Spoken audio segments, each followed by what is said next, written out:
पूछताछ की तो उसने जो कहानी बताई, हाँ। उसने कहा मुझे खंडर में बुलाया था, फिर वहां मुझे वो कार से छोड़ गए, मेरे को कहा था कि एक पैकेट है जो तुझे ये डिलीवर करना है। कहानी सारी गुजरात की बताई। मिला कहाँ? जापान विश्व का सिरमौर है टेक्नोलॉजी में, डिसिप्लिन में। स्विट्जरलैंड, कई देश, आयरलैंड, अच्छे अच्छे देशों से, जो देश विकसित थे, यूएसएसआर से लिया, यूएसएसए से लिया, हमने यूनाइटेड किंगडम से लिया कि काम मिल सकते हैं, जगह बताई कि आप यहाँ आ जाओ। तो हम तो घात लगा के बैठे थे। पुलिस वाला है तो रिश्वत ही लेता होगा, खराब ही है। मुझे आप रिश्वत ऑफर कर रहे हैं, लेकिन हम बताते नहीं किसी को। वो आचरण हमारा गलत है। फ्री में मिल रहा है, फ्री में लेने की हमारी जो आदत है, हम उसकी वजह से मरते हैं। कानून के आंखों में पट्टी लगी रहती है। कानून को तो अपने सारे सेंसेस ओपन रखने चाहिए। नहीं, ऐसा नहीं है। कानून अंधा है। जयपुर में भी कुछ ऐसी घटनाएं हुई हैं। जल्दी से ऐसा कर दो, अन्यथा आपके सारे वीडियो फोटो में यूट्यूब पर डाल रहा हूँ। उन्होंने 3.5 लाख रुपए, शायद मुझे याद आ रहा है, शास्त्री नगर घटना थी, जमा करा दिए। अरे बाप, उनके कहे हुए अकाउंट्स में।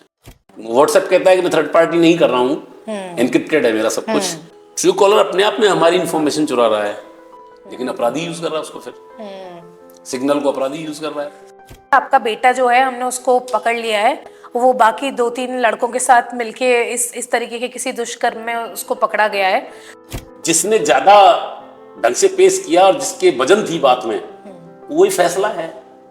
लेकिन अगर हम ड्रग एडिक्शन की बात करें तो आजकल बच्चे छोटे बच्चों के पास भी ड्रग्स इतनी इजीली अवेलेबल है। इंडिया में मुझे लगता है कि पनिशमेंट्स काफी इजी हैं कंपेयर टू गल्फ या सऊदी अरेबिया या ऐसी कंट्रीज जहाँ पे बहुत स्ट्रिक्ट लॉज हैं।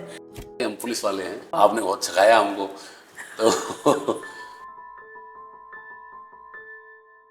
Hello and welcome back once again to the Iyer show. मैं हूं आपकी दोस्त रोशनी। आज जो टॉपिक हम आपके लिए लेकर आए हैं वो है बच्चों से संबंधित। जी हाँ, बच्चों में बढ़ते हुए कौन से हम क्राइम देख रहे हैं, जिसमें साइबर क्राइम इन्वॉल्व है, ड्रग्स इन्वॉल्व है और बहुत सारी ऐसी चीजें जो बहुत ही ज्यादा स्केल में बढ़ती जा रही हैं। तो आज हमारे साथ मौजूद हैं श्यामनगर के SHO sir mister Dalbir Singh. Sir, आपका बहुत बहुत स्वागत है द अय्यर शो में। Thank you.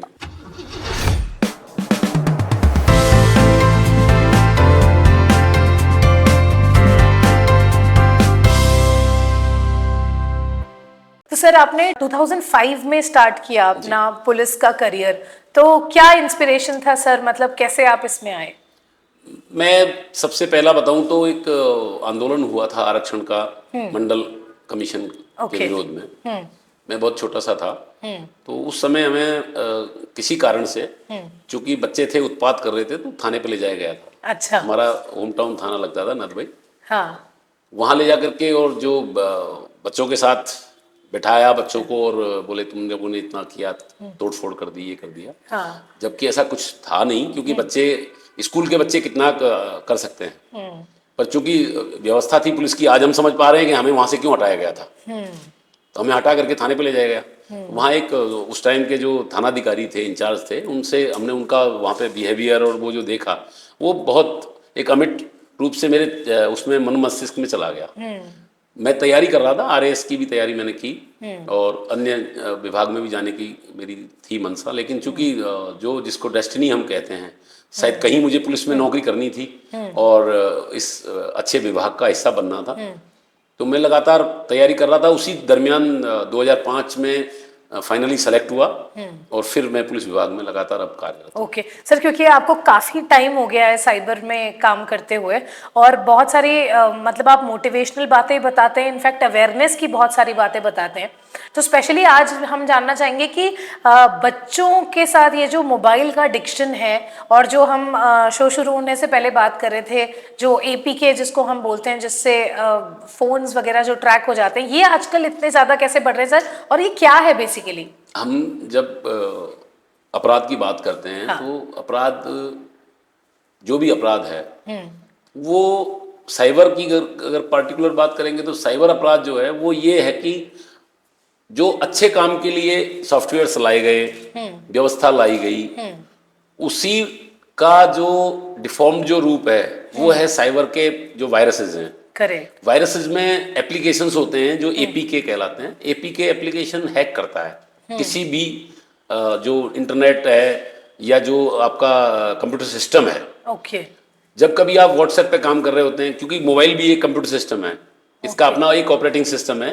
ओके। और उसमें अगर व्हाट्सएप पे या किसी भी माध्यम से आपके पास कोई एपीके सॉफ्टवेयर आता है या कोई सूचना आती है जिसमें एपीके लगाया हुआ है वायरस, हाँ। तो आप निश्चित मानिए कि वो आपके फोन के पूरे सिस्टम को हैक कर लेगा। तो सर पता कैसे चलेगा कि एपी के फोन पे है? आप जब आपके पास कोई ट्रांसमिशन होके व्हाट्सएप से या फेसबुक से किसी भी तरीके से कोई चीज आई है, यदि वो कोई ट्रस्टेड सोर्स नहीं है आपका, यानी आपकी कॉन्टैक्ट लिस्ट में नहीं है नंबर, या एक ऐसा आदमी है जो आपको कुछ कहा है कि मैं आपको कुछ भेज रहा हूं उसको आप देखिए, तो आपकी जिम्मेदारी बनती है कि जो फाइल आई है पहले आप नेट बंद करें अपना, फिर उस फाइल की क्वालिटीज पे जाएं।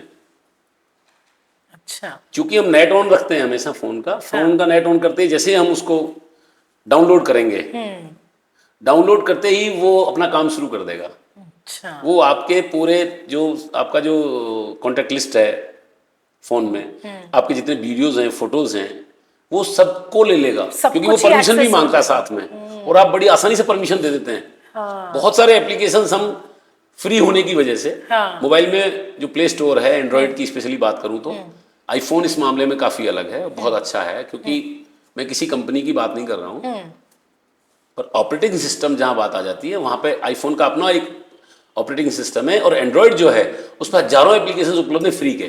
करेक्ट। फ्री की जो चीज आ रही है, हमें चूज करते समय ध्यान रखना है कि उस फ्री की चीज में क्या हमसे वो परमिशन मांग रहा है। Correct correct. जब हम परमिशन देते हैं तो हम ऑडियो, वीडियो, कॉन्टैक्ट लिस्ट, हर चीज पे ओके करते चले जाते हैं, वहां हम शिकार होना शुरू होते हैं, हमारी प्राइवेसी वहां कॉम्प्रोमाइज हो जाती है।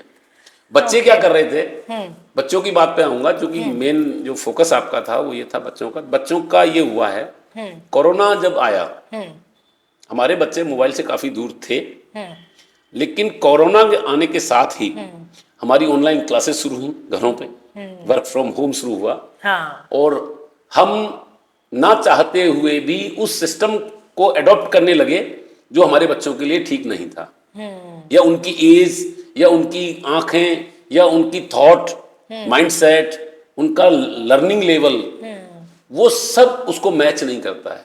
ओके।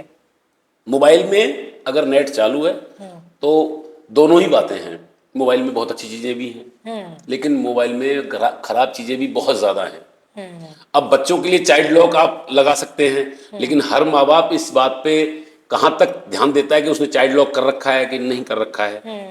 उस बच्चे के मोबाइल फोन को आप पीरियडिकली 7 डेज में या 15 डेज में चेक कर रहे हैं कि नहीं कर रहे हैं, कि उसने क्या देखा है। करेक्ट। क्या उसकी नेट हिस्ट्री चेक कर रहे हैं आप? हाँ। क्या आप उसकी यूट्यूब चेक कर रहे हैं, यूट्यूब में सर्च में क्या है? हाँ। नहीं करते सर, लेकिन आजकल हमें समय नहीं है। हाँ। एक सबसे बड़ा माँ बाप का एक जवाब होता है, कहाँ समय है? समय नहीं है। समय नहीं है ना, तो हमारी जो प्रॉपर्टी है, हमारी जो प्रॉपर्टी है, हम जिसको प्रॉपर्टी कहते हैं ना, वो हमारे बच्चे हैं। रुपया पैसा हमारी बहुत एक सेकेंडरी चीज है। यदि बच्चे अगर रास्ता भटकेंगे तो समझ लीजिए कि आपका बहुत बड़ा नुकसान होने वाला है। हम उस पर ध्यान नहीं देते सर। लेकिन आजकल बच्चे भी इतने स्मार्ट हैं, अगर चाइल्ड लॉक लगाया होता है मम्मी पापा ने तो वो खोलना जानते हैं। आजकल बच्चे बहुत स्मार्ट हो गए। मतलब ऐसा नहीं है। हाँ। बच्चों को संस्कार देने में, बच्चों को समझाने में हम हमारा समय अगर लगाएंगे तो ऐसा नहीं है कि बच्चा कितना ही स्मार्ट हो वो दुरुपयोग नहीं करेगा। हाँ, हमें दुरुपयोग रोकना है। हाँ। स्मार्टनेस पे ध्यान नहीं देना। स्मार्टनेस तो जरूरी है। इवन बच्चा स्मार्ट नहीं होगा, इंटेलिजेंट नहीं होगा, तो फिर वो बच्चा फिर आगे कैसे बढ़ेगा? कंपटीशन में कैसे आगे जाएगा? वो जब ही जाएगा ना। हाँ। तो जो हवा पवन चक्की बन के बिजली पैदा कर रही है, वही हवा विध्वंस कर रही है तूफान बन के। वो हमारे घरों को तोड़ रही है, वो हमारे कई सारे फैक्ट्रीज में नुकसान कर देती है, कई जगह आग को फैलाती है, कई जगह, मतलब हवा के रूप देखिए आप। तो जो वायु है वही युवा है। युवा एक बहुत बड़ा एनर्जी का, मतलब एक बाउल है, एनर्जी भरा पड़ा है उसमें। हमें सिर्फ उस एनर्जी को दिशा देनी है। अगर वो दिशा भ्रष्ट हो गया, दिशा भ्रम हो गया, आप सोचिए क्या होगा। जो हो रहा है वो होगा, अपराध हो रहा है, बच्चे रास्ता भटक रहे हैं, नशे की तरफ चले जाते हैं, साइबर क्राइम की तरफ चले जाते हैं। उसका रीजन है हम बच्चों पे उतना समय नहीं दे पा रहे जितना समय हमें बच्चों को देना चाहिए। उनका भी एक टाइम चाहिए उनको। सही बात है। तो बच्चे अनअटेंडेड हैं, हम सारी जिम्मेदारी टीचर पे दे रहे हैं। टीचर 5 घंटे में कितना पढ़ाएगा, कितना समझाएगा? जब बच्चा आपके पास 18 घंटे है तब आप नहीं समझा पा रहे हैं, सही बात। और आप 5 घंटे वाले से उम्मीद करते हैं कि वो आपके बच्चे को बहुत परफेक्टली मतलब एक संस्कारित और अच्छा बच्चा बना दे। ये हमारी एक कमी है। सर अब जैसे ये तो हमने चलिए साइबर की बात करी कि साइबर क्राइम्स किस तरीके से हो रहे हैं, लेकिन अगर हम ड्रग एडिक्शन की बात करें तो आजकल बच्चे छोटे बच्चों के पास भी ड्रग्स इतनी इजीली अवेलेबल है, जैसे दूध पैकेट अवेलेबल है दूध दुकान में, ऐसा क्यों? हाँ, ये इसका दो बिंदुओं में हम समझें, दो बातों पे समझें। एक तो है कि एक्टिव जो ड्रग पेडलर है या ड्रग का सोर्स है वो तो अपने ग्राहक तलाशता है। एक ऐसा होता है कि बच्चे को हम इतना डिप्रेशन में ला देते हैं या हम उसको इतना फ्रस्ट्रेशन में ला करके पटकते हैं कि बच्चा कुछ देर के लिए अपने आप को आइसोलेट फील कराना चाहता है। सिस्टम मतलब जो पारिवारिक जो परिस्थितियां हैं, या आप उसको स्कूल की परिस्थितियां बता सकते हैं, या आप उसके दोस्तों के बीच के क्लैशेज कह सकते हैं। हमको बच्चे को समझना जरूरी है कि बच्चा कब हमारा बच्चा डिप्रेशन फील कर रहा है या कब हमारा बच्चा हमसे दूर हो रहा है, और हम चाह करके भी उस पॉइंट पे उसको मदद नहीं करते हैं। बच्चे चूंकि एकाकी परिवार हो गए, पहले दादी भी होती थी, नानी भी होती थी, मौसी भी होती थी, बुआ भी होती थी। अब कोई नहीं है, सिर्फ माँ है, उनके फादर हैं, बच्चा है, एक या दो बच्चे हैं। हमने स्मॉल फैमिली को अपनाया क्योंकि हम जनसंख्या विस्फोट की तरफ बढ़ रहे थे। हमने क्या किया, हमने स्मॉल फैमिली अपनाया कि छोटी फैमिली होगी तो हम देश में जो संसाधन है उनका सही ढंग से उपयोग करेंगे और हम देश को ढंग से आगे ले जाएंगे। लेकिन उसी समय बच्चों से परिवार का दूर भी होना शुरू हो गया। अनएम्प्लॉयमेंट है, एक परिवार जो गांव में रोजगार नहीं पा रहा है वो शहर में आता है रोजगार की तलाश में, तो वो वहां पे दादी नानी और बुआ को नहीं लेके आ सकता। करेक्ट। और यदि हम उनको नहीं ला सकते तो बच्चे को जो माहौल मिलना चाहिए, बच्चा इन्हीं में तो ढूंढता है अपना साथी। आप जब बच्चे को देखिए, जब बच्चा भटकता है तो वो परिवार में ही कहीं ना कहीं जगह ढूंढता है। बच्चा अपराध की तरफ कब बढ़ेगा, जब उसको परिवार में जगह नहीं मिलेगी तो परिवार के बाहर आदमी ढूंढता है दोस्त को। अब वो दोस्त कैसा है वो बहुत महत्वपूर्ण है। वो दोस्त बिगाड़ते हैं, वो दोस्त उसको सलाह देते हैं, क्योंकि उन दोस्तों में कई ऐसे होते हैं जिनको ड्रग एडिक्शन ऑलरेडी हो चुका होता है, या जो डिप्रेशन के शिकार चल रहे होते हैं। वो कहते हैं अरे इसमें बहुत अच्छा है, फिर पहले 2 बार 3 बार ला करके खुद ही उनको उपलब्ध करा देंगे। हम बच्चे को जरूर नोटिस कर सकते हैं, ऐसी स्थितियां नहीं होती हैं कि माँ को नहीं पता चले कि हमारा बच्चा अभी कुछ गलत रास्ते तो नहीं चल रहा है। अब जैसे सर जैसे हम बच्चों के अपराधों की बात कर रहे हैं, तो ये क्या साइकोलॉजी होती होगी सर कि बच्चे, क्योंकि बहुत सारे ऐसे रेप केसेस हैं जहाँ पे जुवेनाइल जो है सबसे ज़्यादा दोषी माना गया है for the kind of crime they have done. तो सर ये इसके पीछे क्या साइकोलॉजी है, क्योंकि ये वो बात होगी ना कि बंदर के हाथ में तलवार देने वाली, कि उनको शायद उतनी समझ नहीं है या क्या हो रहा है, बट इतने बड़े बड़े अपराध कर रहे हैं। जो क्रिमिनल साइकोलॉजी है उसको जब हम पढ़ते हैं या जब उसको मतलब बेसिकली हमने जितना समझा है, मेरी 19 साल की जो जॉब है, चाइल्ड वेलफेयर कमेटी और जुवेनाइल जस्टिस सिस्टम जो हमारे यहाँ डेवलप है देश में, वो बहुत विद्वान व्यक्तियों द्वारा तैयार किया गया है। उनका मानना, और हम जब डील करते हैं बच्चों से direct as a police officer, मैं आपको बता रहा हूँ, बच्चा अपराध की तरफ ऐसे नहीं जाता है। अट्रैक्शन हो सकता है, एक एज होती है 15 से लेके 19 तक माने, 20 तक माने, वहाँ अपोजिट सेक्स के प्रति अट्रैक्शन होता है। लेकिन हमको क्या करना है कि हमको यही तो ध्यान देना है बच्चे पे, और हम वही बच्चे को फ्री छोड़ देते हैं तो वो अपनी मनमर्जी करने पे आमादा हो जाता है, क्योंकि उस समय बच्चा जिद्दी भी होता है। आपने नोटिस किया होगा, ये एज होती है जब बच्चा जिद्दी होता है, जुनूनी होता है, उसमें एनर्जी बहुत होती है। वो कहता मैं कर लूंगा, वो जो मैं कर लूंगा वही आकर के आपको सोचना है कि ये कहीं ना कहीं जिद्दी होता जा रहा है, और यदि ये जिद पे आएगा और कुछ ऐसा कदम उठाएगा तो हमारे लिए बहुत बड़ी सिचुएशन क्रिएट होगी। गुस्सा नेचुरली मानव स्वभाव है। इमोशंस जो होते हैं ना, वो गुस्से के रूप में रोने के रूप में, हंसने के रूप में, यही तो निकलते हैं। सही बात है। तो बच्चा भी एक इमोशनल एंटाइटी है, उसके भी कई चीजें जो फ्रस्ट्रेशन के रूप में, गुस्से के रूप में निकलेंगी। तो बच्चों के आपसी क्लासेस पे ध्यान देना चाहिए। क्लास में क्लासेस हो रहे हैं छोटे छोटे, हम ध्यान नहीं दे रहे, हम बच्चों के साथ न्याय नहीं कर रहे हैं। किसी ने किसी बच्चे को स्लैप कर दिया, चाहिए क्या कि आप जिस बच्चे ने स्लैप किया है उनकी दोस्ती कराएंगे, उनको महसूस कराएंगे, उनको रियलाइज कराएंगे। तो जिस बच्चे को स्लैप किया वो उससे माफी मांगेगा, तो एक तो उसको सेटिस्फेक्शन रहेगा कि मेरे से माफी मांग ली, और जिसने माफी मांगी है उसको पता चल जाएगी उसको गलत पश्चाताप है। होगा कि हमने गलती की। हाँ। आज टीचर क्या है, उसको ये पता ही नहीं चलता है कि बच्चा कब क्राइम कर रहा है, और क्राइम को हमें रोकना कैसे है। वो सिर्फ किताबों में लगा हुआ है, वो उसको परसेंटेज चाहिए, उसको टेस्ट में परफॉर्मेंस चाहिए, माँ बाप को भी वही चाहिए। लेकिन साथ ही साथ बच्चे की उन एक्टिविटीज पे ध्यान देना है जो वो एजुकेशन के अलावा कर रहा है, उनको कंट्रोल भी करना है, उनको उसी टाइम पे करेक्ट भी करवाना है। बिहेवियर वायलेंट तो नहीं हो रहा। स्कूलों में साइकेट्रिस्ट नहीं है, टीचर है ओनली। हाँ। मैं कहता हूँ साइकेट्रिस्ट होना बहुत मस्त है। बट सर हम लोग जब स्कूल में थे, I'm Sessions sure होने जब चाहिए। आप जब स्कूल में होंगे तो साइकेट्रिस्ट उस समय तो नहीं थे। आज जरूरत है, क्योंकि ये मीडिया का जो युग आ गया ना, डिजिटल युग है।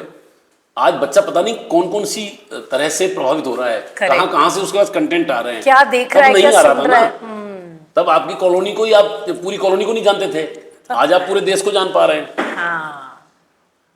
समय बदला है ना, समय बदला है, तो हमारी परिस्थितियां बदली हैं, तो हमें बच्चों को भी उसी हिसाब से डील करना है। करेक्ट। तो साइकेट्रिस्ट का ज्यादा नहीं, कोई पोस्ट नहीं कर सकते आप, सेशंस करा सकते हैं।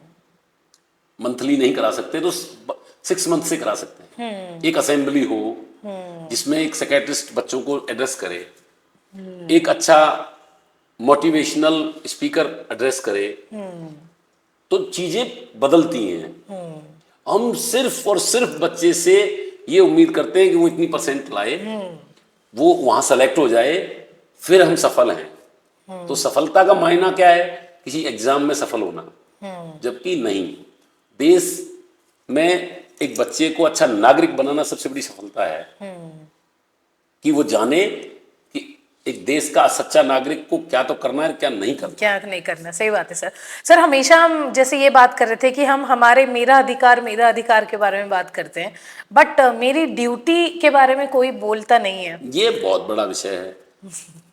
मतलब मैं जो मेरी 19-20 साल की जो नौकरी है और जो एजुकेशन लाइफ रही है, मुझे सबसे ज्यादा अगर कहीं जाकर के मेरा जो मानसिक जो थॉट है रुक जाता है, वो वहीं रुकता है कि मैं पूरे समाज से, पूरे प्रशासनिक तंत्र से, जुडिशियल सिस्टम से, हर उस व्यक्ति से जिससे भी मेरा इंटरेक्शन है, मुझे क्या चाहिए वो तो मुझे बहुत अच्छे से आता है। मेरे को नहीं आता तो भी मैं गूगल पे पढ़ लूंगा। लेकिन मुझे क्या करना है, मेरी भी कोई ड्यूटी है, मेरी कोई जिम्मेदारी है, वो मैं कभी नहीं पढ़ता। वो जो डिफरेंस है वो मैं अच्छा नागरिक नहीं बनने दे रहा। मैं यदि गलती नहीं करूंगा, मैं यदि अपराध नहीं करूंगा, मुझे नहीं लगता कि मुझे किसी के सामने झुकने की जरूरत है। लेकिन जब मैं अपराध करता हूं तो मुझे उस अपराध से बचने के लिए गलत रास्ते अपनाने होते हैं। एक अपराध से बचने के लिए 2 अपराध और करता हूं। वो चीजें गलत हैं कि मैं ड्यूटीज की तरफ तो जा ही नहीं रहा हूं। देश में संविधान निर्माताओं ने कितनी अच्छी चीजें समाहित की। जापान से मोरल ड्यूटीज ली। जापान विश्व का सिरमौर है टेक्नोलॉजी में, डिसिप्लिन में, वहां से मोरल ड्यूटीज ली। स्विट्जरलैंड, कई देश, आयरलैंड, अच्छे अच्छे देशों से, जो देश विकसित थे, उनसे हमारे संविधान में समाहित किया उन चीजों को। यूएसएसआर से लिया, यूएसएसए से लिया, हमने यूनाइटेड किंगडम से लिया। तो जो देश का संविधान है वो इतनी बड़ी अच्छी किताब है, होली बुक। हम क्या करते हैं, हमें सिर्फ एक चैप्टर याद है, rights, fundamental rights. Where is your duties and what is your personal thought about the enforcement of duties. कैसे करेंगे आप ड्यूटीज को एनफोर्स, कैसे आप ड्यूटीज को लागू करेंगे, वो नहीं करते हम। हम समाज में हमेशा राइट्स के लिए चिल्लाते रहेंगे। किसी भी सभा में देख लीजिए आप, किसी भी सभा में ऐसा होना चाहिए, ऐसा नहीं किया, ऐसा करना चाहिए था, उसको ऐसे कैसे कर दिया उसको। भाई जब व्यक्ति कुछ गलत करता है तो उस पर कानून अपना काम करता है। कानून को ये देखना होता है कि तरीके क्या हैं, किताबों में क्या लिखा है।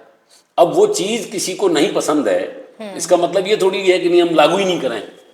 लागू तो करना पड़ेगा। अगर देश के सुधी जो लोग थे उन्होंने वो बनाया, वैज्ञानिकों ने बनाया, संविधान के निर्माता जो थे वो बहुत विद्वान व्यक्ति थे, उस समय क्या परिस्थितियां हैं उनको सबको समाहित किया है उन्होंने, आज भी प्रासंगिक हैं।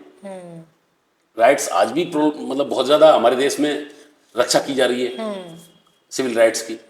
अलग से डिपार्टमेंट है, पुलिस में ही सिविल राइट का अलग से डिपार्टमेंट बन गया, जिसमें मात्र इसी बात पे ध्यान दिया जा रहा है कि जो व्यक्ति थाने पे पहुंच रहा है उसके राइट्स को हम कैसे प्रोटेक्ट करें, हम उसको किस तरह से अच्छे से बिठाएं।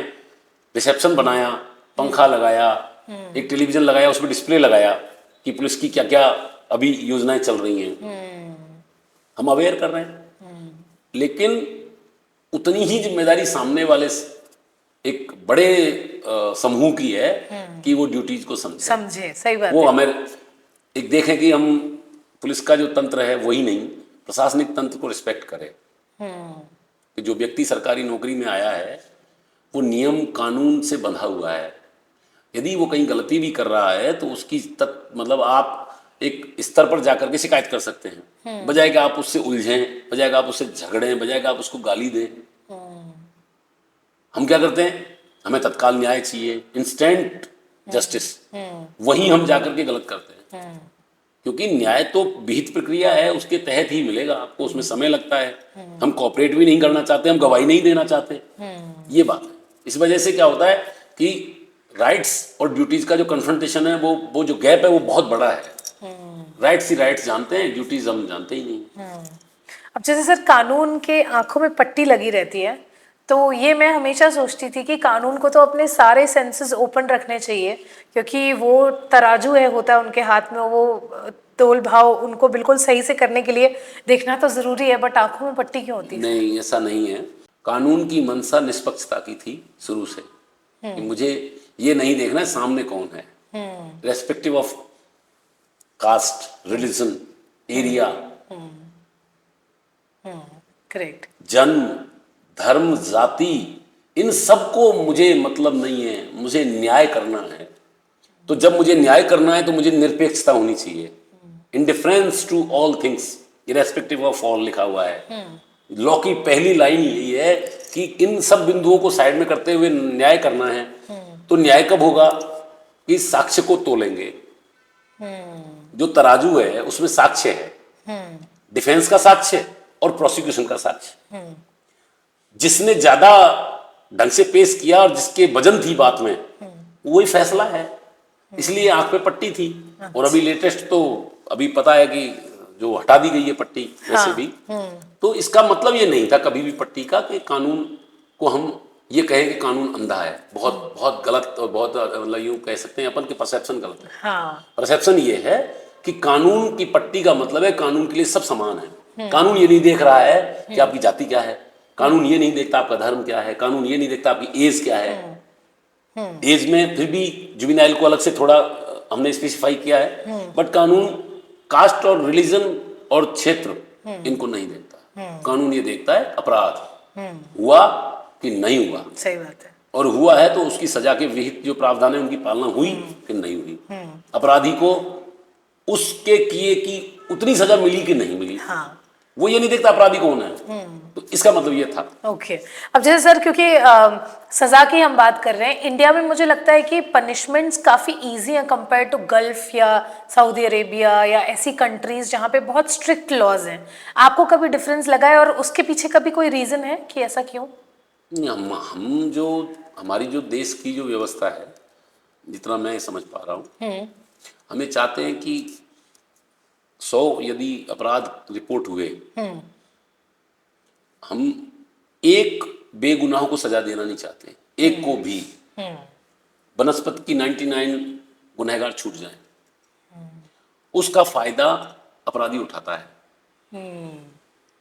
वो अपना केस लड़ता है, वो ये साबित नहीं होने देता कि उसने अपराध किया, या वो ये साबित नहीं होने देता कि अपराध तो किया था लेकिन हम संदेह के परे साबित नहीं कर पाए कि उसने अपराध किया था।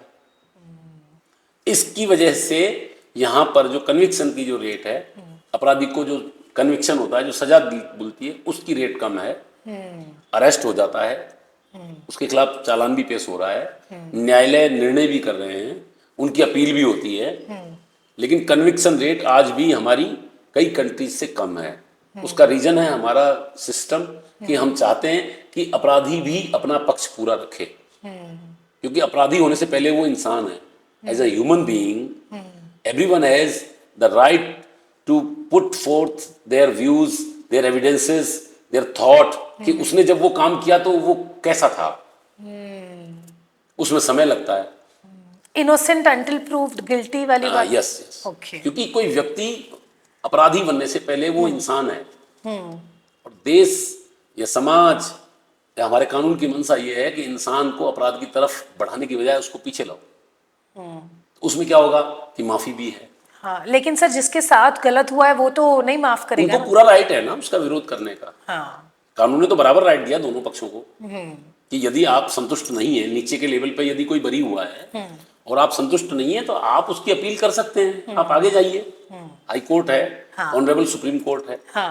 मतलब ऐसा नहीं है कि एक निचले स्तर पे कोई फैसला हुआ है तो वो फाइनल फैसला है। अच्छा, हाँ, उसमें भी लेवल्स हैं। यस। ओके। वर्डिक्ट जो है ना, वो फाइनल वर्डिक्ट नहीं है। ओके। वो वर्डिक्ट कहीं भी चैलेंज करने के लिए 3 या 4 स्तर जो दिए हैं ना, वहाँ आपको पूरी राइट है कि आप चैलेंज करें समय पे। Okay sir, as a policeman मैं आपसे जानना चाहती हूँ, आपने इतने साल ड्यूटी करी है, 25 ऑलमोस्ट 20 इयर्स आपके होने वाले हैं, तो बहुत बार ऐसा हुआ होगा कि आपकी फैमिली के, आपके बच्चों के फेस्टिवल्स जो उनके स्कूल में या कुछ एक्स्ट्रा करिकुलर या एनुअल डे आपने मिस किया होगा, या आपके बच्चों के लिए बहुत इंपॉर्टेंट एक दिन होगा जब उनको लगा होगा कि पापा को तो रहना ही है, लेकिन आपने उसमें भी ड्यूटी को चुना।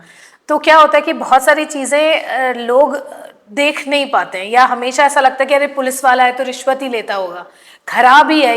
ये माइंडसेट कहाँ से आया सर? अगर रिश्वत पुलिस वाला लेता है तो देने वाली तो जनता ही है ना, तो ये वैसे पहलू से नहीं सोच पाते लोग। चूंकि मैं भ्रष्टाचार निरोधक ब्यूरो में भी 2 वर्ष अच्छा। सेवा देकर आया हूँ, वहाँ भी हमने इस चीज़ को महसूस किया। जब हम गलत होते हैं तो हम हमारे गलत काम को निकलवाने के लिए या उसको करने के लिए हम हथकंडे अपनाते हैं। लेकिन मुझे आप रिश्वत ऑफर कर रहे हैं और यदि मैं सही हूं तो साथ में उस एक्ट में जो भ्रष्टाचार निरोधक अधिनियम है उसमें ये प्रावधान भी है कि यदि कोई रिश्वत दे रहा है आपको, आप उसको पकड़वा सकते हैं। वहां हम गलत होते हैं, जहां हम एक्सेप्ट तो करते हैं लेकिन हम बताते नहीं किसी को। तो जो व्यक्ति रिश्वत लेके आया है ना, वो अपराधी है, लेकिन अपराधी कौन साबित करेगा? जिसको रिश्वत नहीं लेनी है। वो करे ना रिपोर्ट, वो ट्रैप कराए एंटी करप्शन में उसको, क्योंकि रिवर्स ट्रैप भी होते हैं।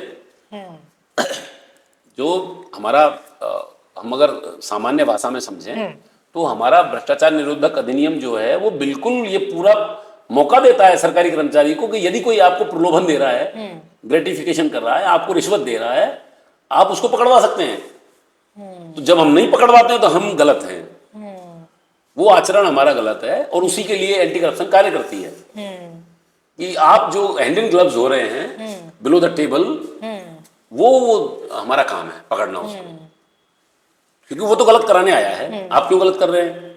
करेक्ट। आप नहीं करिए ना, आप रिपोर्ट करिए उसकी गलती को, या उसके जो भी वो ऑफर दे रहा है आप उसको पकड़वा दीजिए। करेक्ट। एक नई चीज जो है एक रेवोल्यूशन वो समय लेती है, लेकिन लोगों में अगर प्रचार होगा उस चीज का तो लोग समझेंगे चीज को। क्योंकि अपराधी क्या करता है, अपराधी का ये एक रास्ता और है कि वो जो सामने वाला जो आदमी है ना, जो उसके खिलाफ काम कर रहा है, उसको कैसे स्कैपगॉट करेगा, उसको कैसे वो परेशान करेगा ताकि वो उसके खिलाफ कार्रवाई ना करे, तो वो ऑफर करता है। हमें ध्यान देना है ना कि हमें ऑफर लेना ही नहीं है। हमें अपराधी के प्रति बिल्कुल निष्पक्ष रूप से सख्त होना चाहिए, और हमें वो जो प्रक्रिया हमारे को दी हुई है, procedure, due procedure of law, हमें उसको अपनाना है। हम उसको साइड में कर देते हैं, हम गलत रास्ते चले जाते हैं। तो हम निश्चित रूप से फिर वहां पे एंटी करप्शन का अपना काम शुरू होता है। ऐसा कभी हुआ है सर कि फ्रॉड पुलिस वाले हाँ थे? बिल्कुल बिल्कुल। रियल पुलिस उसने वाले? वीडियो कॉल बंद कर दिया 1 सेकंड में, देखते ही मुझे। उधर भी पुलिस वाले हाँ, वीडियो के, इधर भी हाँ पुलिस इधर भी वाले? पुलिस वाला। एक मेवात से कोई कॉल कर रहा था पुलिस वाला बन के, तो वो परेशान था, वो अच्छा होशियार आदमी था, तो वो मेरे पास आता है, बोलता है भाई साहब सुबह से परेशान हो गया हूँ, 4-5 कॉल आ गए। हाँ। क्या हुआ क्या है कि भाई साहब कह रहा है मैं पुलिस में हूँ, इस तरह से तुम्हारा ये हुआ है दिल्ली में, हाँ। और तुम जल्दी से ऐसा कर दो, अन्यथा आपके सारे वीडियो फोटो में यूट्यूब पर डाल रहा हूँ। तो डरने की क्या बात है इसमें, डाल दे, कह दो इसको। तो वो थोड़ा सा तो मुझे नाराज हुए, यार इस तरह का जवाब, आप गैर जिम्मेदार जवाब दे रहे हो। भाई गैर जिम्मेदार जवाब नहीं दे रहा हूं मैं, उसकी हवा निकाल रहा हूं कि वो जो कह रहा है ना डालने की, उसको कहो डाल दे। जब मैं इस बात से कन्विंस हूं कि मैंने किसी को मेरे कोई ऐसे फोटो नहीं दिए या ऐसे वीडियो नहीं दिए जो गलत हो सकते हैं, तो डरना क्यों तो है? मुझे डरना क्यों है? मुझे पुलिस को रिपोर्ट करना है। डरिए नहीं, रिपोर्ट करिए। आप जाल में क्यों फंस रहे हैं? आप जाल में फंसने से पहले पुलिस को तो आप मदद दीजिए ना। 100 नंबर है आपके पास, 112 आपके पास है, Correct. 1930 आपके पास है। अगर आपके पास कुछ हो भी गया, छोटा मोटा कोई कॉल आ भी गया है सस्पिशियस, 1930 पे कॉल करिए। वो अकाउंट नंबर दे रहा है, उसको भी 1930 पर नोट कराइए। आपके जितने भी ट्रांजेक्शन्स के प्लेटफॉर्म्स हैं यूपीआई के, आप देखिए कि आदमी 1 सेकंड में पैसा ट्रांसफर कर देता है बिना कुछ सोचे समझे। भाई क्यों दे रहे हैं? आप अपनी कमाई, गाड़ी कमाई, आप किसी को ऐसे ही ट्रांसफर कर रहे हैं, बहुत गलत बात है। तो 3-4 इंस्टेंस तो मेरे पर्सनल अभी पिछले 1 साल में हो चुके हैं, जो मेरे कांटेक्ट में आए लोग, और मैंने उनको जागरूक भी किया, उनको विश्वास भी दिलाया। Now they are fine and they just understand the things in a very simple way. मैंने कुछ कहा ही नहीं ज्यादा, मैंने इतना ही कहा, मैंने कहा उसको बोलो कि भाई डाल दे, और एक सीबीआई मेरे घर में भी है, उससे बात कर ले। लगा वीडियो कॉल, उसने वीडियो कॉल लगाया, तो उससे जब बात कर रहा था तो आराम से बात कर रहा था। उसने जैसे ही मेरी तरफ मोड़ा कैमरा, भाई साहब ने फोन ही बंद कर दिया, व्हाट्सएप कॉल ही बंद हो गया। समझ गया होगा ना वो। तो ये चीजें हैं, आपको बहुत सतर्क रहना है। हाँ। यही केस एक शास्त्री नगर में आया, एक महिला जो अच्छी पढ़ी लिखी थी, उनसे कहा गया कि आपके विरुद्ध एक रिपोर्ट बंबई में इस थाने में दर्ज हुई है, और आपके जो है सस्पिशियस कुछ मटेरियल आपने, मतलब किसी जो ये जो प्लेटफॉर्म्स हैं जैसे कि स्विगी है, जोमेटो है, इनको आपने ऑर्डर किया था, उसमें ये निकला है स्मैक, और अब हम आपको हम एनसीबी की तरफ से बोल रहे हैं, नारकोटिक्स ब्यूरो से, और आप बहुत गंभीर समस्या में 14 साल की सजा है। उन्होंने 3.5 लाख रुपए, शायद मुझे याद आ रहा है, शास्त्री नगर घटना थी, जमा करा दिए। अरे बाप, उनके कहे हुए अकाउंट्स में। अब फोन पे ही बात करके? हाँ, अब इश्यू क्या है मैं आपको बताता हूँ। पहली बात तो ये है कि फोन पे हमें इन चीजों को रिएक्ट और रिवर्ट करना ही नहीं है। कोई भी ट्रस्टेड प्लेटफॉर्म गवर्नमेंट का, उसकी वेबसाइट्स, उसके अपने एक माध्यम है, वही तरीका है। कहीं डायरेक्ट वीडियो कॉल किसी गवर्नमेंट ऑफिसर का आता नहीं है। हमको जब जवाब देना चाहिए, जब हम जवाब देने के लिए अपने आप को खुद को कन्विंस करें कि क्या जवाब देना जरूरी है। हमारे दोस्त होते हैं, एक सर्कल में पुलिस वाला जरूर होता है। हर व्यक्ति की अगर हम पेरिफेरी देखेंगे, हर व्यक्ति का अगर हम घर का माहौल देखेंगे, उसका समाज देखेंगे, पुलिस वाला कोई ना कोई कहीं ना कहीं दोस्त है। पहला फर्ज ये बनता है कि यदि कोई ऐसा कॉल आ रहा है तो वो चर्चा तो करे। हाँ। भाई मेरे पास इस तरह का कॉल आ रहा है, ऐसा क्या संभव है क्या? हाँ। आपकी समस्या का समाधान ही वही हो जाएगा, आपको कुछ करना ही नहीं है। क्योंकि वो नंबर हम लेंगे, हम उससे बात करेंगे, भाई साहब हम बोल रहे हैं, हम भी पुलिस वाले ही हैं, हम असली है, आप कहाँ लगे हुए हैं, कौन से थाने में पोस्टिंग है आपका? ऐसा हुआ भी है, मैंने बहुत सारे लोगों को ऐसे भी काउंटर किया है। हाँ। अभी करीब 5-6 दिन पहले जयपुर में भी कुछ ऐसी घटनाएं हुई हैं, जिनमें से एक घटना मेरे थाना क्षेत्र में हुई है, जिसमें एक डॉक्टर, वो डिजिटल किडनैप हो गए। उनको जरिए टेलीफोन, व्हाट्सएप पे कॉल करके किसी पार्टिकुलर व्यक्ति ने कहा कि आपको हमने घेर रखा है, हाँ। और जैसे आपको कहें वैसे करें, नहीं तो हम आपको थाने में, जेल में डाल देंगे। ओके। घेर रखने का मतलब यही होता है कि किडनैप कर लिया गया है, आप हिल नहीं सकते। उनसे कॉल करवाए गए परिजनों को, और उनसे पैसा डलवाया अच्छा। अकाउंट्स में। अब सर ये गिरोह को कैसे पकड़ा जाए, मतलब इजी होता है कि ट्रेस हो जाते हैं ये अगर लोग? इजी होता तो इतना तो बढ़ता नहीं। अपराध बढ़ता नहीं। हाँ।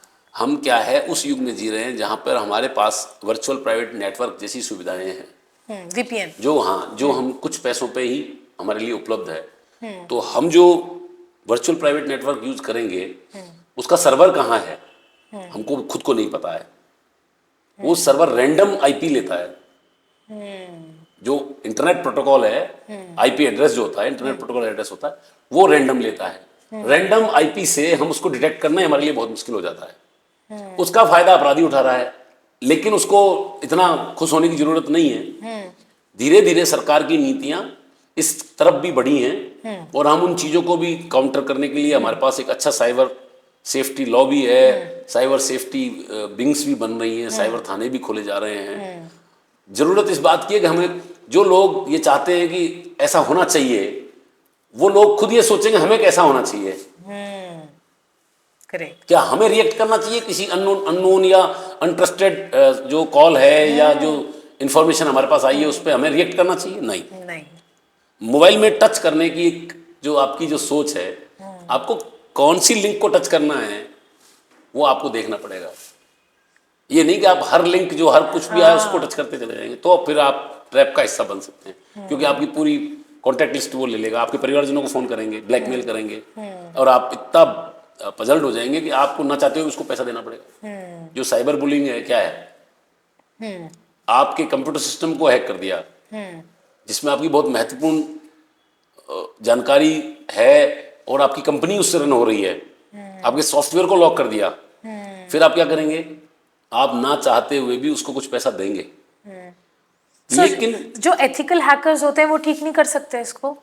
नहीं, वो कर सकते हैं, लेकिन वहां भी तो आपको पैसा देना ही पड़ेगा। हाँ, वो तो है। वो काम तो अच्छा कर रहे हैं, लेकिन उन्हीं में से यदि कोई रास्ता पथभ्रष्ट हो गया, उसका दिशा मतलब भटक गया वो आदमी, वो तो बहुत बड़ा अपराधी बन जाएगा साइबर का। हाँ, आप सोचिए कि कोई व्यक्ति जिसने इंटरनेट टेलीफोनी या फिशिंग करने का या जो कॉल होते हैं, बहुत सारे अभी प्लेटफॉर्म आ चुके हैं जिनसे कॉल हो जाता है, किसी भी नंबर से कॉल कर सकते हैं आप कोई भी नंबर जनरेट कर सकते हैं। जैसे सर इंडिया में अभी बैठे हैं, लेकिन हाँ, मैं पाकिस्तान के नंबर का कॉल भी कर सकता हूँ। आपको खुद को कर दूंगा, आपको अभी कॉल करके बता सकता हूँ। तो उसमें तो जैसे कोई दूसरे कंट्री का नाम लिखा हुआ आता है तो वो वहां से नहीं कर रहे होते? नहीं हो रहा होता है वो कुछ नहीं है, वो वीओआईपी कॉल है या वो वीपीएन का कॉल है। वीओआईपी कॉल जो है, वॉइस ऑन इंटरनेट प्रोटोकॉल जो कॉल होते हैं, वो सिंपली वो कॉल है जो इंटरनेट से हो रहा है। वो आपका बेसिक नेटवर्क यूज नहीं कर रहा है, वो आपका इंटरनेट यूज कर रहा है। वो कॉल आपको बहुत जबरदस्त तरीके से आपको मतलब टेंशन में ला देता है और उसको पहचानना बड़ा मुश्किल है वो। लेकिन सर 12-13 नंबर का होता है। वो कितने का भी हो सकता, 3 नंबर का कॉल भी आएगा आपके पास। हाँ, प्लस जितना आप उसमें फिक्स करोगे उतना ही डिस्प्ले होगा आपकी स्क्रीन पे। इसी वजह से तो हम परेशान होते हैं कि हम समझ नहीं पाते हैं कि अब हमें क्या करना है। मैं कहता हूं आपको कुछ नहीं करना है, आपको उसको जवाब नहीं देना ज़्यादा। यदि एक बार जवाब दे दिया तो दोबारा जवाब देने की जरूरत नहीं है। आपको सिर्फ पुलिस को सूचना देनी है। आपको 112 पे, 110, 1930 पे इन लोगों को नोट कराना है कि मेरे पास एक कॉल आ रहा है, इस नंबर से आ रहा है। तो वो उस नंबर को ट्रैक करके ब्लैकलिस्ट कर देंगे, वो नंबर बंद हो जाएगा। ओके, क्योंकि कुछ कॉल्स में तो स्पैम कॉल लिखा हुआ आता है, लेकिन बहुत सारे ऐसे नंबर होते हैं जिसमें 10-12 नंबर जो स्पैमर्स हैं, ट्रू कॉलर जो हमारा एक एप्लीकेशन है, ट्रू कॉलर अपने आप में हमारी इंफॉर्मेशन चुरा रहा है। मेरे आपके नाम कहीं नहीं मिलेंगे, ट्रू कॉलर मिल जाएंगे, क्योंकि आपने वहां पे परमिशन दी है उसको आपका ईमेल यूज करने की। करेक्ट। आपकी कॉन्टैक्ट लिस्ट भी दे रहे हैं, उसको आप परमिशन दे रहे हैं। यही मैंने स्टार्टिंग में कहा था, जब हम किसी भी एप्लीकेशन को डाउनलोड करते हैं और हमें उसको चलाना है, तो वो हमें कुछ सुविधा देने के बदले में वो हमारी बहुत वाइटल इंफॉर्मेशन ले रहा है। वो आपसे परमिशन मांगता है कि मैं इन चीज़ों को पढ़ना चाहता हूँ। आप बड़े आसानी से कह देते हो यस आप पढ़ लो। क्यों पढ़ ले भाई? करेक्ट। हाँ, अलाउ एक्सेस ऐसे करके आता है। प्रत्येक में है। कैमरा भी आपसे एक्सेस मांगता है। हाँ, फोटोज वगैरह, माइक्रोफोन की, व्हाट्सएप आपके माइक्रोफोन की एक्सेस मांगता है, तो वो रिकॉर्ड कर लेगा। व्हाट्सएप कहता है कि मैं थर्ड पार्टी नहीं कर रहा हूँ, एनक्रिप्टेड है मेरा सब कुछ। तो आज भी आप सभी लोग जो भी हम देखते हैं समाज में मानते हैं कि व्हाट्सएप कॉल इंटरनेट इंटरसेप्ट नहीं हो रहा है, जो भी बात है, उसका रीजन यही है कि उसने कह रखा कि मैं इनक्रिप्टेड कॉल्स करता हूँ, लेकिन अपराधी यूज कर रहा है उसको। फिर सिग्नल को अपराधी यूज कर रहा है। बहुत सारे प्लेटफॉर्म्स हैं जिनको अपराधी यूज कर रहा है। उनको डिटेक्ट करें, फिर उनको पकड़ें। बहुत प्रक्रिया बढ़ जाती है, रिसोर्सेस भी चाहिए। तो जो सामान्य आदमी थाने पे आके उम्मीद करता है कि मुझे 24 घंटे में अपराधी का पता चलना चाहिए या मेरा अपराध बिल्कुल रिजॉल्व हो जाए, सॉल्व हो जाए, हम वो कर ही नहीं पाते हैं। उसका रीजन यही है कि इंटरनेट टेलीफोनी जो है उसने बहुत कॉम्प्लेक्स बना दिया इस चीज को। अब जैसे सर कुछ बैंक्स होते हैं जो बोलते हैं हमको कोई डॉक्यूमेंट नहीं चाहिए, कुछ भी नहीं चाहिए, फिर भी मतलब ऑनलाइन हो रही है सारी चीजें, आपको ब्रांच आने की जरूरत भी ये नहीं भी है। एक फ्रॉड जैसा ही है। बैंकिंग सिस्टम में जो बैंकिंग सिस्टम की जो जिम्मेदारियां हैं कि वो अपने कस्टमर को सेफ करे, अपने कस्टमर को वो पढ़ाए, अवेयर करे, क्योंकि वो खुद का पैसा भी ले रहा है। आपके अकाउंट्स को मेंटेन करने का पैसा वो ले ही रहा है आपसे। आपके एटीएम को मेंटेन करने का पैसा लेना शुरू कर दिया खूब, पहले कभी नहीं होता था, अभी तो पैसा ले रहा है। जब आप ले रहे हैं तो उसके बदले में आप Safety अपने तो ग्राहक को जागरूक तो करिए। अच्छा, जागरूकता भी कर रहे हैं, पर हर आदमी नहीं कर रहा। जैसे एसबीआई है तो एसबीआई के प्रत्येक एटीएम में आपको बहुत सारी चीजें लिखी मिल जाएंगी कि आप पासवर्ड शेयर नहीं करें, आप पिन शेयर नहीं करें, आप सेकंड आदमी को अलाउ नहीं करें एटीएम में। कहीं ऐसा तो नहीं है कोई आपके उसमें आप स्कीमर का शिकार हो सकते हैं। एक इस टाइप का होता है जो पढ़ लेता है आपकी पूरी इंफॉर्मेशन। बहुत सारे फ्रॉड हुए ऐसे। जैसे आपने एटीएम डाला, ट्रांजैक्शन नहीं हुआ, आपने सोचा हैक हो गया, चलो निकालो, चलो मशीन नहीं हैंग हो लेकिन गया। वहीं आपकी पूरी इन्फॉर्मेशन कॉपी हो गई और दूसरा आया और उसने टप टप टप उसमें से आपके अकाउंट में पैसे निकाल लिए। ऐसा भी बहुत अपराध हुआ। धीरे धीरे बैंक्स काम कर रही हैं, लेकिन स्कीमर बोलते हैं, क्या बोलते हैं उसको सर? स्कीमर। Schemer, okay. लेकिन बैंक्स को इतना धीरे काम करने की नहीं आवश्यकता है, बहुत फास्ट काम करना पड़ेगा यदि हमें फ्रॉडस्टर्स से बचाना है अपने ग्राहक को, अपने देश के नागरिक को। ग्राहक से ज्यादा बड़ा बात है कि वो उसकी गाड़ी कमाई को खा रहे हैं लोग, और वो कमाई बहुत गलत कामों में यूज भी हो रही है। इवन टेररिस्ट जो हैं, कुछ टेररिस्ट ग्रुप्स भी इस पैसे को यूज करते हैं। तो वो तो देश के खिलाफ काम कर रहे हैं, समाज के खिलाफ काम कर रहे हैं, इंसानियत के खिलाफ काम कर रहे हैं। तो हमको तो उन चीजों को देखना है। तो ड्यूटी ये है कि बैंक ड्यूटी निभाए अपनी। लोन देने से पहले सोचे किसको लोन दे रहे हैं। हाँ।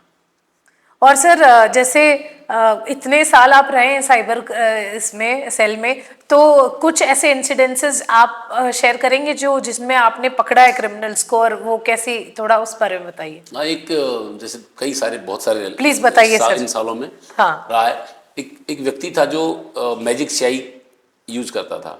ठीक है। तो मैजिक स्याही से वो आता था और बैंक की जो इंश्योरेंस पॉलिसी, बैंक का लोन, हाँ। उस पर वो ट्रैप करता था सामने वाले को कि मैं तुम्हारा लोन जो है अभी जो चल रहा है एग्जिस्टिंग रेट्स में उससे कम पे करा देता हूँ। ठीक है। उसकी जो फॉर्मेलिटीज उनमें मुझे 2 चेक चाहिए आपके।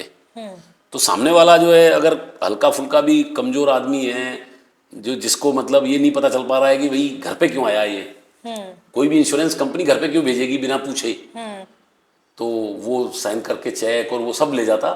फिर उस मैजिक स्याही को हटा के सेल्फ लिख के वो पैसे निकाल लेता। पता चलता पैसे निकल गए अकाउंट में से, इंश्योरेंस कराने और उसके चक्कर में पैसे निकल गए। तो ऐसा एक ग्रोह था गाजियाबाद का। अच्छा। दिल्ली में बहुत सारे ग्रोह काम करते हैं। अच्छा। वहाँ टेलीकॉलर्स भी बहुत बड़े एक ग्रुप्स में काम करते हैं। तो वहाँ जाके उनको हमने पकड़ा था रंगे हाथों। तो उसके यहाँ से हमें प्रिंटर्स, कलर प्रिंटर्स, हाँ। और वहाँ बहुत सारी चीजें मिली थी। अरे बाप रे। और सर और बताइए कोई और ऐसे किस्से जो हुए हो। उसमें जो साइबर से रिलेटेड जो मामले होते हैं उनमें आदमी जो सामने वाला है वो बहुत अपने आप को तेज समझता है। जैसे खाते, आजकल खाता किराए पे लेना शुरू कर दिया लोगों ने। आप गरीब परिवार से किसी से बिलोंग करते हैं, आपको पैसे की इंस्टेंट जरूरत है, वो आपको टारगेट करते हैं। वो जाएंगे, आपको 10,000 रुपये देंगे, 5,000 देंगे, आपका खाता खुलवाएंगे बैंक में। उस खाते की प्रत्येक चीज अपने साथ ले जाएंगे। अच्छा। एक सिम, एक एटीएम, सब कुछ अपने साथ ले जाएंगे। फिर उस खाते को जो फ्रॉडस्टर्स जो होते हैं उनको बेच देंगे, और वो जो इलीगल ट्रांजैक्शंस कर रहे हैं वो उस खाते से करेंगे। तो जब पकड़ में आएगा कौन आएगा? उनका नाम वो आएगा। गरीब व्यक्ति पकड़ में आएगा। वो उसको तो पता ही नहीं है उसके साथ क्या हुआ है। अरे बाप रे। उसने तो खाता किराए पे दे दिया एक तरह से।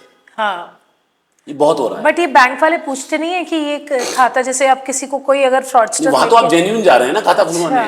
वहां क्या पता उनको तो बैंक को कि समझ में वो नहीं खाता किराए पे जाएगा या बेईमानी से यूज हो जाएगा। अरे बाप रे। बैंक को यही तो देखना है।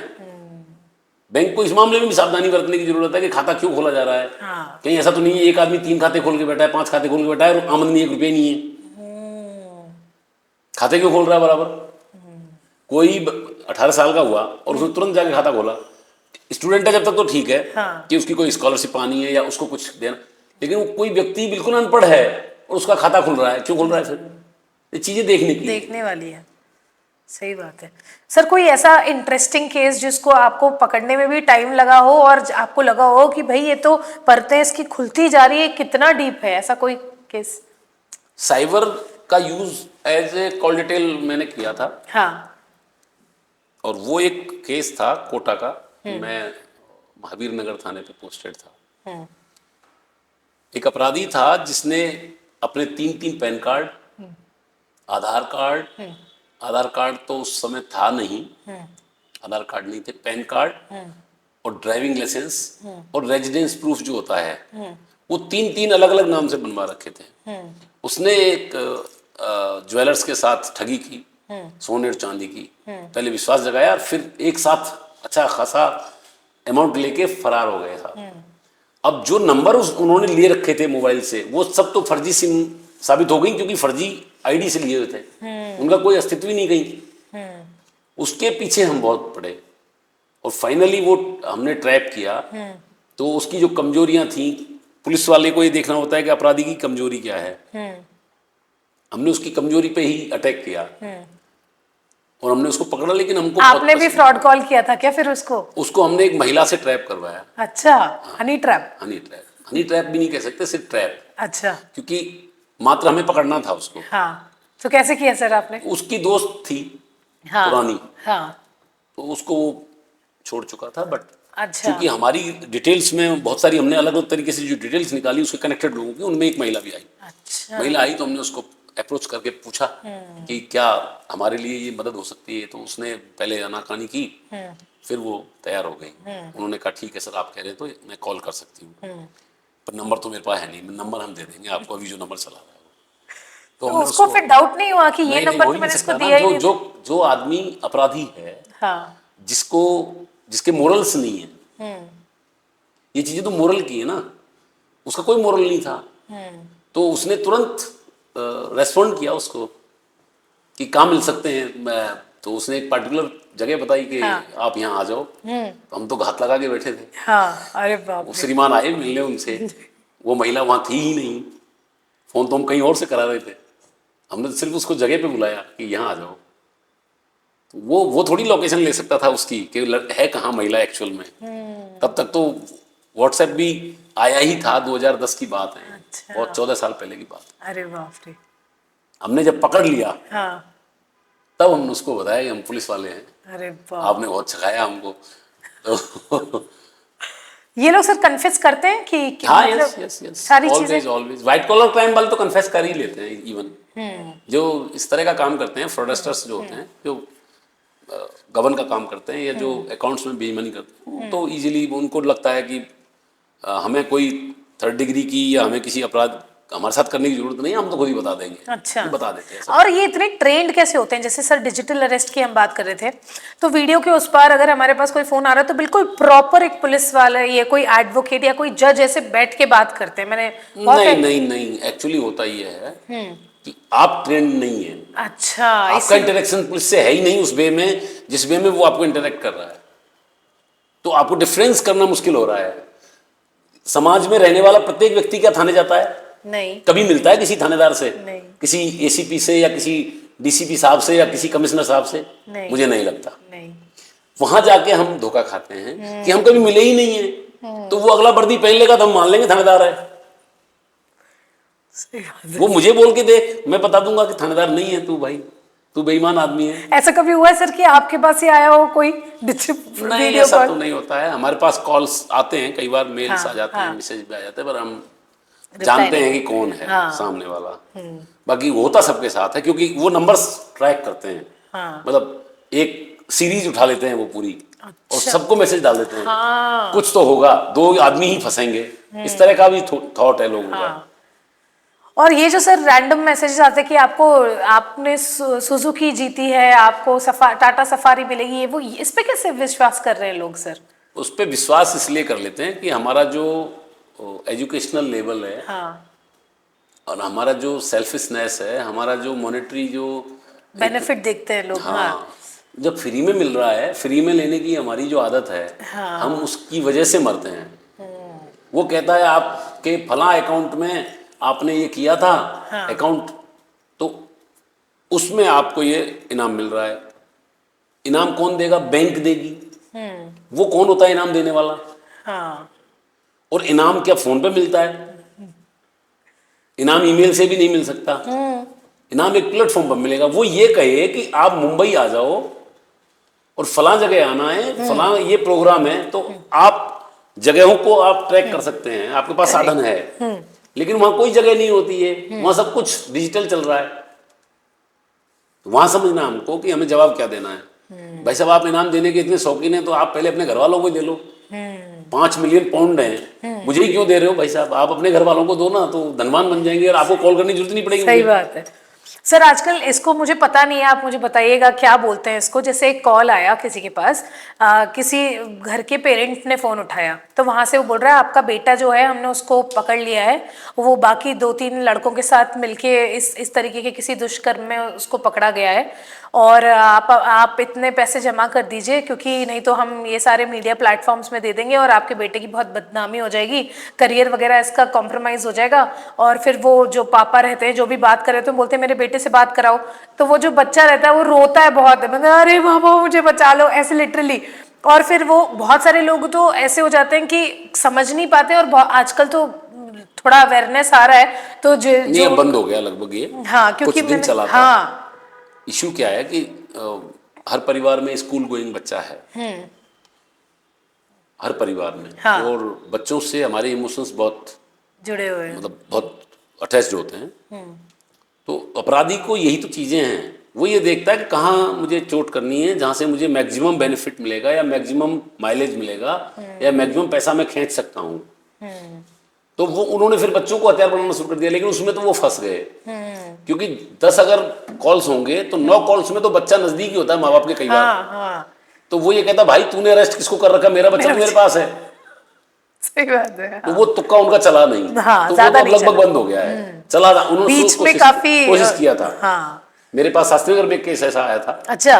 तो वो बच्चा तो उनके साथ ही था, लेकिन उनको कॉल आ रहा था, तो वो मेरे पास आ गए। उन्होंने कहा साहब ऐसे ऐसे कॉल आ रहा, बच्चा तो ये रहा। मैंने कहा कोई बात नहीं, आपको कॉल आ रहा है, मुझे बात करा दो, मैं उसको कहता हूँ कोई और पकड़, नहीं तो फिर हम तेरे को पकड़ते हैं।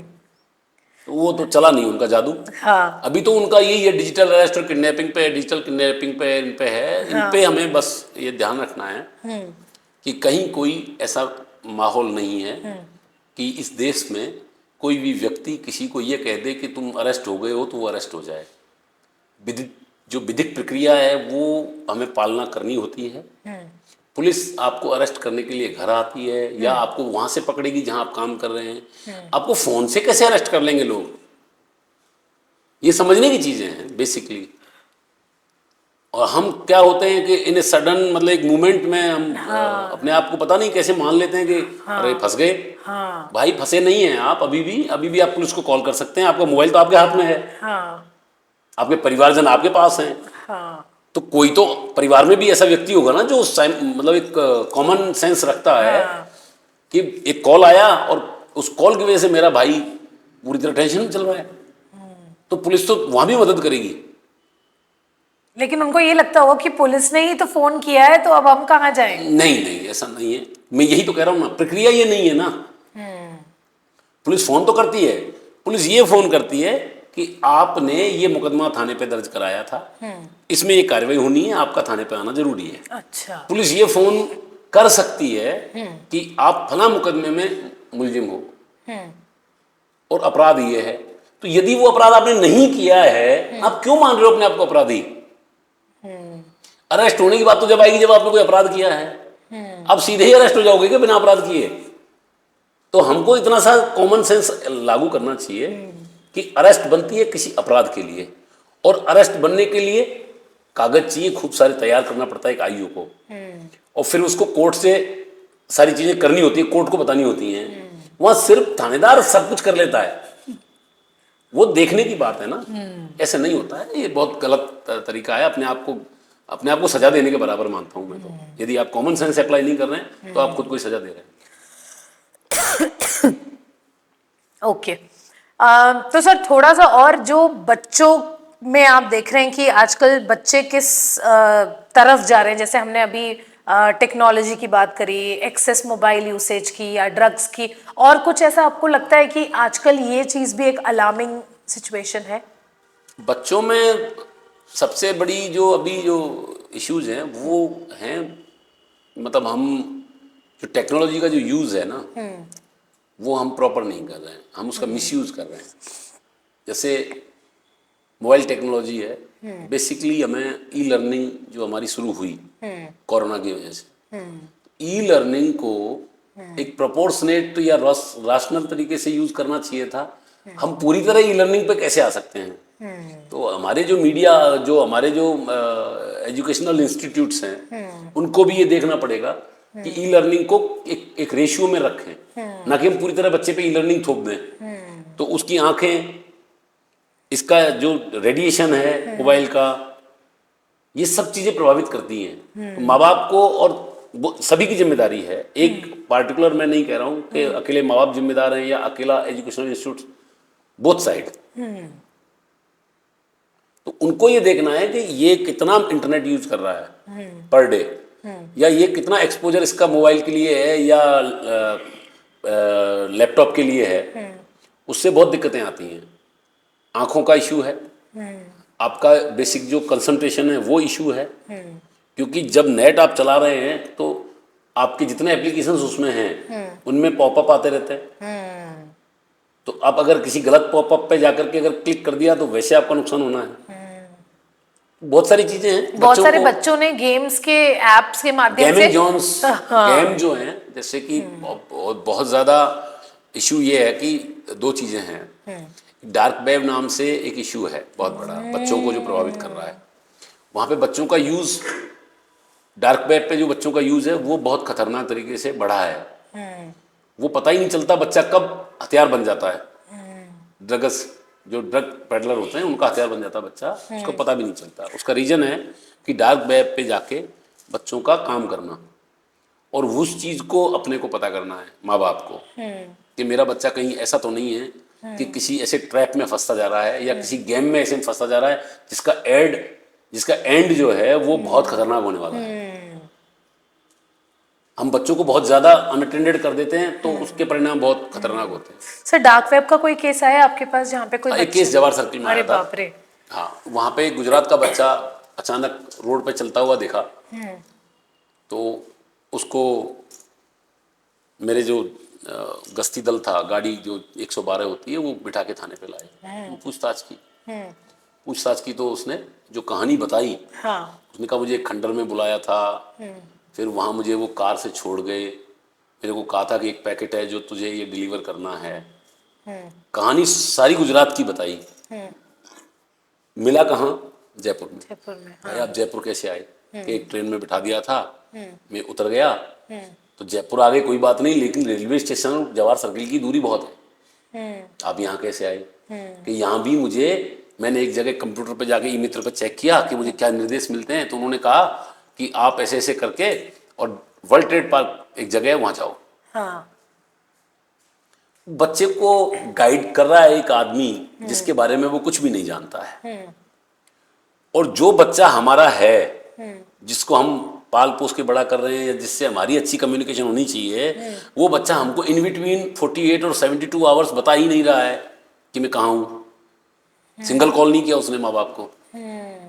मेरे पास आने के बाद जब मैंने उसको सिस्टम से दूर किया और बातचीत की ढंग से, तब उसके घर वालों के नंबर लिए, मैंने उनको फ़ोन किया, वो आए, बड़े बहुत थैंकफुल थे बेचारे, जगह जगह गए वो कहने के लिए इन बातों को। तो डार्क वेब तो बहुत खतरनाक है, और यूज़ क्या है कि वही क्रिमिनल जो है वो बच्चों को यूज़ करते हैं। बट सर इतनी जल्दी तो एक्सेस भी नहीं मिलता ना डार्क वेब में, मतलब उसमें तो बहुत ही जो बच्चे